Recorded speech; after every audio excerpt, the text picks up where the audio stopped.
Hello and welcome back to FC Barcelona Central. I am your host Orrutio, and in this video I'm going to break down a match that defied logic. 5 posts, 3 disallowed goals, and 1 invalid penalty. And somehow 0 points for the league leaders. FC Barcelona traveled to Real Sociedad looking to extend the 10-win streak, but they ran into a wall of misfortune, and Real Sociedad, a side who capitalized on every single break. The gap to the top of La Liga vanished. Madrid media is going nuts, and Hansi Flick is wondering how a team that dominated this much walked away with a loss. Before we dive into the VAR-mageddon, do me a favor, make sure to subscribe to the channel. We are pushing for 1,000 subscribers.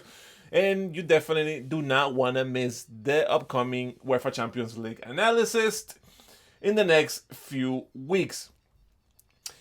The game started without Rafinha, where he was not playing this game because they were trying to be extra careful. So Dani Olmo and Fermin Lopez got their start. Early on, Real Sociedad had a goal taken back from an offside, and Barcelona immediately turned it up. Then the drama unfolded. Fermin Lopez finds the net? No. VAR rules out this goal by a Dani Olmo foul on the build-up to the play. Then De Jong scores? No. Offsides. Then Lamine Yamal, who was the best player in the pitch tonight, scored a beauty. VAR calls it off again. Flick was seen laughing, not because it was funny, but because it was surreal. 3 goals taken off the board in 30 minutes. You definitely cannot make this up. Sometimes in sports, if you don't bury your chances, they will come back and haunt you.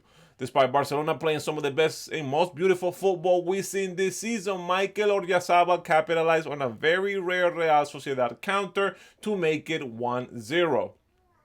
Barcelona did not blink. They hit the post twice before the half. They forced the man of the match with an incredible save, Remiro, and it felt like the goal was coming, but the frustration was adding up. In the second half, Flick got to the bench. Joao Cancelo came in, who did absolutely nothing. Lewandowski came in, and Marcus Rashford. For a moment, the tactical genius looked like he saved the day because Lamine Yamal delivered a pinpoint cross and Rashford netted home 1-1. Right? All good, all handy? No. Before Barcelona fans could stop even celebrating, Real Sociedad player Guedes finds the winner to put the hosts up 6 seconds after they score the goal against Real Sociedad.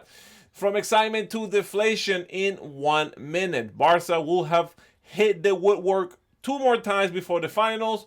5 posts total tonight. Well, not tonight, but yesterday. But listen, here's the fallout here. Barcelona is 1 point ahead of Real Madrid, who took care of business against Levante this past weekend, meaning the lead to the top of the spot is only by a single point. Next week is going to be crucial. The pressure is at an all-time high. Real Madrid plays Villarreal on Saturday, and Barca welcomes Oviedo to the Spotify Camp Nou on Sunday. We could very well see a change at the top of the table this weekend. But before that game, we have a UEFA Champions League road game in Prague. To close off this game in Real Sociedad, it's sad to see Take Kubo leaving on an injury. It was pretty gruesome. He definitely got a hamstring issue. Hopefully this will not take him out of the World Cup for his home country of Japan. After the whistles from the Real Sociedad players, all eyes turned to Hansi Flick. And you expect the manager who saw 3 goals wiped off from the board to come out and blame the officials, right? But no, not for Hansi Flick. He kept it very professional. And also, he did not hide the burn. He opened the press conference with a reality check, telling reporters that he is not happy with, and sometimes games are just like this. No excuses, no fluff, just the cold, hard truth. Sometimes the ball simply refuses to go in. When pressed on the controversial VAR calls that defined the first half, Flick to the high road. He stated that didn't comment pretty much about the referee. He says, "I'm not disappointed in the referees. We have to focus on ourselves." And he's right.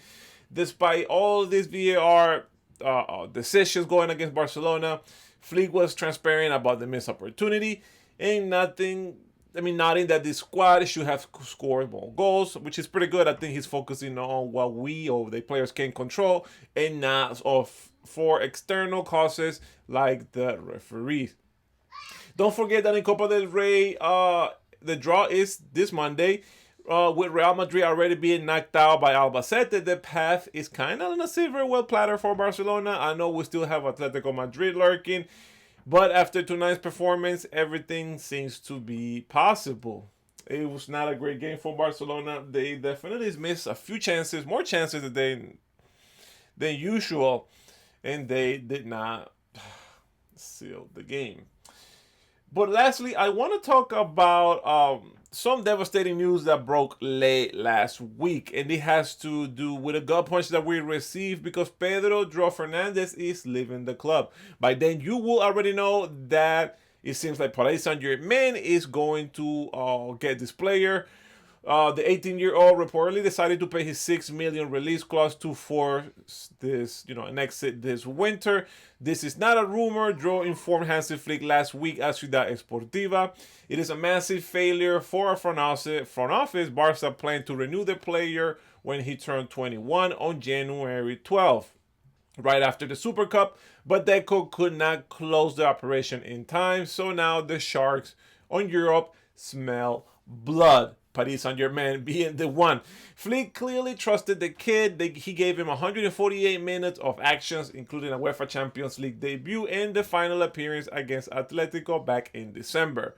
To lose a talent of this caliber for just $6 million, it is definitely a tragedy. The club has made desperate last-10 attempts to convince the player to stay, but he seems like his mind is already made up. After joining in 2022 and fighting on a way for, getting to the first team, Dro is headed for the exit door. This is a sign of this could be a sign of a deeper problem with youth contracts, but also we have so much talent in Barcelona from La Masia. Coming in 2022, that's like only 4 years ago. Yes, he was a younger teenager per se, but hopefully he comes back. He's an amazing player. He definitely wants to play. Hopefully he's given the opportunity that he so much deserves. But guys, the message is clear. The focus now shifts entirely on the next game. As Hansi Flick puts it, we must focus on the next match. What do you think about this game against Real Sociedad? Was the VAR too harsh on our players? Or did Barcelona fail to adapt without Rafinha, which seems to be like a problem in those last 10 minutes? Mind you, we got 9 minutes of stoppage time. We could have scored 1 goal. They were just dead, making mistake after mistakes. They were not connected. Joao Cancelo just did not do anything good. Rashford was not in sync either with Gerard Martin. It was sort of a mess on those last, 15 minutes of the game. Guys, drop your comments below. I will keep an eye out for them. Let me know what you think. And until next time, Visca Barça.